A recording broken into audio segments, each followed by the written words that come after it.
Supreme court ने state bank of India को आदेश दिया है कि वो सभी इलेक्टोरल बॉन्ड्स जिन्हें अलग अलग कंपनियों ने खरीदा और जिन्हें पार्टियों ने कैश कराया, उसकी जानकारी चुनाव आयोग को दे और चुनाव आयोग उसे प्रकाशित करे अपनी वेबसाइट पर।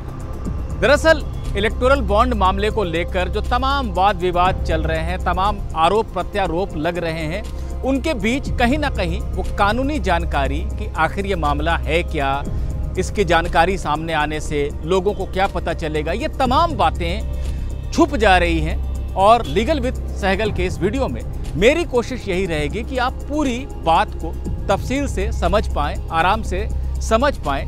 तो इस वीडियो में मैं आपको पूरे मामले का एक विस्तृत ब्यौरा देने की कोशिश करूंगा।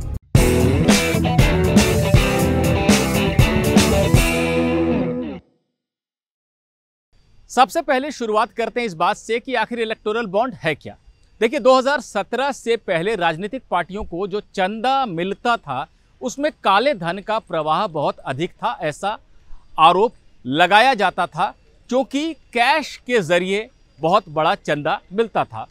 सरकार ने संसद के जरिए कानून पास कराया इलेक्टोरल बॉन्ड से जुड़ा हुआ, जिसमें यह शर्त रख दी गई कि राजनीतिक पार्टियों को चंदा अगर एक तय रकम से ऊपर का है तो इलेक्टोरल बॉन्ड के जरिए ही मिल सकता है। इलेक्टोरल बॉन्ड को स्टेट बैंक ऑफ इंडिया से खरीदना होता था और साल में कुछ ही मौक़ों पर इलेक्टोरल बॉन्ड बिक्री के लिए उपलब्ध होता था, जहां पर कि कोई कंपनी या कोई व्यक्ति जो चंदा देना चाहता है किसी पार्टी को, उस बॉन्ड को खरीद सकता था। तो स्टेट बैंक के जरिए उसे खरीदा जाना होता था और किसी राजनीतिक पार्टी को जो अपनी पसंदीदा हो, जिसे वो व्यक्ति या वो कंपनी चंदा देना चाहती है, उसे वो बॉन्ड दे देना होता था और उस बॉन्ड को राजनीतिक पार्टी वापस स्टेट बैंक के पास आकर कैश करवा लेती थी। यानी सीधे कैश में चंदा देने का जो चलन था उसे बंद किया गया इस कानून के जरिए। और सरकार ने अपनी पीठ खुद ही थपथपाई, ये कहते हुए कि हमने काले धन का प्रवाह रोकने में सफलता पाई है।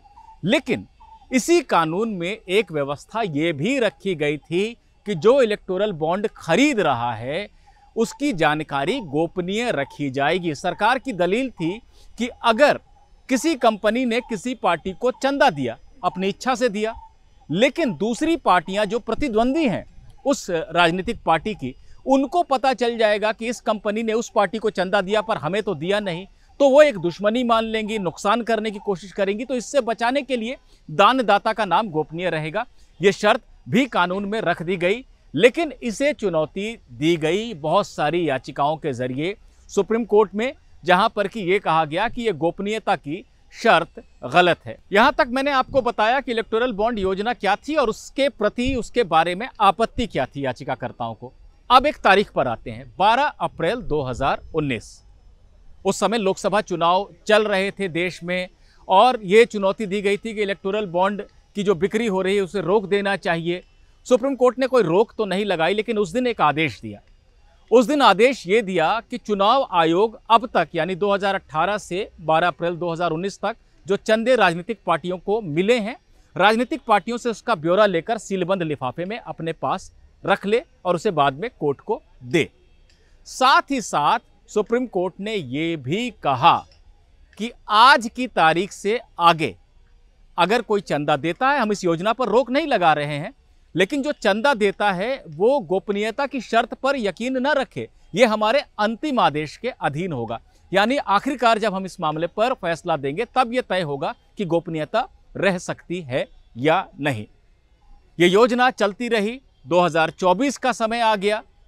पिछले साल सुप्रीम कोर्ट ने सुनवाई की थी 2023 में मामले की और आदेश सुरक्षित रख लिया था। आखिर 15 फरवरी 2024 यानी पिछले महीने सुप्रीम कोर्ट ने फैसला दिया और सुप्रीम कोर्ट ने कहा कि गोपनीयता की जो शर्त है इस कानून में वो गलत है, लोगों को जानने का अधिकार है। तो सुप्रीम कोर्ट ने इस आधार पर कानून को रद्द कर दिया, असंवैधानिक करार दिया और ये कहा कि स्टेट बैंक ऑफ इंडिया पूरी की पूरी जानकारी, यानी किसने किस तारीख को कितनी धनराशि का बॉन्ड खरीदा और उस बॉन्ड को किस पार्टी ने कैश करवाया, ये जानकारी चुनाव आयोग को दे और चुनाव आयोग इसे प्रकाशित कर दे अपनी वेबसाइट पर।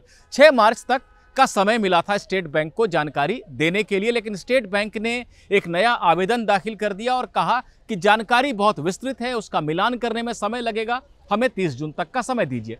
सुप्रीम कोर्ट ने 11 मार्च को सुनवाई की और इस मांग को ठुकरा दिया। कहा जानकारी जिस रूप में है आप तुरंत दे दीजिए चुनाव आयोग को और चुनाव आयोग इसे 15 मार्च तक प्रकाशित कर दे। स्टेट बैंक ऑफ इंडिया ने जानकारी दे दी और चुनाव आयोग ने इसे प्रकाशित कर दिया। लेकिन अब एक नया विवाद शुरू हुआ।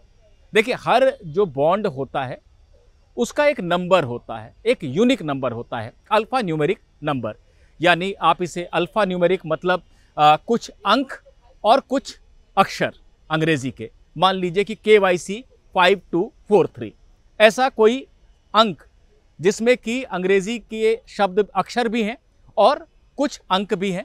तो एक यूनिक नंबर हर बॉन्ड का था जो सुप्रीम कोर्ट ने कहा था कि देना चाहिए स्टेट बैंक को, ये भी, लेकिन स्टेट बैंक शायद आदेश को समझा नहीं और उसने पूरी जानकारी तो दी कि किसने किस तारीख को कितनी राशि का बॉन्ड खरीदा और किस पार्टी ने बॉन्ड से कितनी धनराशि पाई, लेकिन बॉन्ड के नंबर नहीं बताई, यानी मिलान की एक समस्या आनी थी। आखिर एक आम आदमी, मेरे और आपके जैसा आदमी, कैसे जान पाएगा जब तक उसे ये नहीं पता चलेगा कि इस नंबर के बॉन्ड को किसने खरीदा था और इसी नंबर के बॉन्ड को किसने कैश कराया था। तो सुप्रीम कोर्ट ने इस पर सवाल उठाया, स्टेट बैंक से जवाब मांगा। स्टेट बैंक आज पेश हुआ सुप्रीम कोर्ट के सामने। वरिष्ठ वकील हरीश साल्वे अपीयर हुए और उन्होंने कहा कि हमसे आदेश को समझने में शायद कोई कमी रह गई, हमको ये जानकारी छुपाने में कोई दिलचस्पी नहीं है। आखिर हम एक पब्लिक बॉडी हैं, एक सार्वजनिक संस्था है, हमें क्या इसमें दिलचस्पी हो सकती है कि हम जानकारी को छुपाएं। हालांकि सुप्रीम कोर्ट ने कुछ कड़े सवाल किए, कहा कि जब आदेश में कहा गया था कि पूरा ब्यौरा देना है तो आपको पूरा ब्यौरा देना था, आपने बॉन्ड नंबर की जानकारी क्यों नहीं दी। बहरहाल स्टेट बैंक ने कहा कि हमसे आदेश को समझने में कमी हो गई और सुप्रीम कोर्ट ने कह दिया कि ठीक है, आप बॉन्ड नंबर की भी जानकारी चुनाव आयोग को दे दें और चुनाव आयोग इसे प्रकाशित कर दे। 21 मार्च को शाम 5 बजे तक स्टेट बैंक को हलफनामा देना है, स्टेट बैंक के चेयरमैन को हलफनामा देना है सुप्रीम कोर्ट में कि हमने पालन कर दिया है। यानी आप ये मानकर चल सकते हैं कि गुरुवार तक ये आंकड़ा भी SBI की तरफ से दे दिया जाएगा और वो इलेक्शन कमीशन की वेबसाइट पर प्रकाशित हो जाएगा। अब कुछ बातें और करते हैं। देखिए, जो बात थी 12 अप्रैल 2019 की एक तारीख मैंने अपने वीडियो के शुरुआती हिस्से में आपको बताई थी, उसे लेकर भी एक विवाद है। कुछ याचिकाकर्ता यहां पर पहुंचे थे ये कहते हुए कि 2018 से 12 अप्रैल 2019 के बीच में जो चंदा राजनीतिक पार्टियों को मिला उसका भी ब्यौरा सार्वजनिक होना चाहिए, पूरा का पूरा ब्यौरा आना चाहिए, क्योंकि जो जानकारी मिल रही है वो वाली मिल रही है जो राजनीतिक पार्टियों ने सुप्रीम कोर्ट के आदेश के चलते चुनाव आयोग को बताया था, लेकिन उसमें बहुत सारी जानकारी दी नहीं है, दानदाता का नाम बताया नहीं है, यानी जानकारी लोगों को मिल नहीं पा रही है। सुप्रीम कोर्ट ने कहा कि हमने 12 अप्रैल 2019 को जब आदेश दिया था तब यही कहा था कि एक तय फॉर्मेट में वो दे दें चुनाव आयोग को राजनीतिक पार्टियां, तो जो गोपनीयता की जो शर्त थी उससे पहले वो रहेगी। आखिर 12 अप्रैल 2019 को जब हमने ये कह दिया कि यहां से आगे जो भी चंदा दिया जाएगा उसकी गोपनीयता की शर्त नहीं मानी जा सकती है, वो अंतिम आदेश के अधीन होगा। हमने अपने अंतिम आदेश में उस गोपनीयता को हटा दिया है, लेकिन तारीख तो 12 अप्रैल 2019 की ही मानी जाएगी, यानी उससे पहले की भी जानकारी पूरी की पूरी खोल दी जाए, उससे सुप्रीम कोर्ट ने मना कर दिया, उस मांग को खारिज कर दिया है। साथ ही साथ कुछ ट्रेड बॉडीज, व्यापारिक संगठनों की तरफ से वरिष्ठ वकील मुकुल रोहतगी पहुंचे थे। उनका कहना था कि जो कंपनियों ने चंदे दिए, कॉरपोरेट घरानों ने चंदे दिए, वो गोपनीयता की शर्त के आधार पर दिए थे, आज उसे सार्वजनिक किया जा रहा है, इस पर रोक लगनी चाहिए। कोर्ट ने कहा कि नहीं, हमने 12 अप्रैल 2019 को यह साफ कर दिया था कि इसके आगे जो भी चंदा दिया जाएगा उसकी गोपनीयता की गारंटी नहीं की जा सकती है। यानी दोनों बातों को सुप्रीम कोर्ट ने ठुकरा दिया है और अब आपके सामने 21 मार्च तक की शाम तक चुनाव आयोग की वेबसाइट पर सारी जानकारी आ जाएगी, जहां से आप ये जान सकेंगे कि किस बॉन्ड नंबर को किस कंपनी ने खरीदा था और उस बॉन्ड नंबर को किस पार्टी ने कैश कराया था और उसे उस बॉन्ड के जरिए कितने पैसे मिले थे।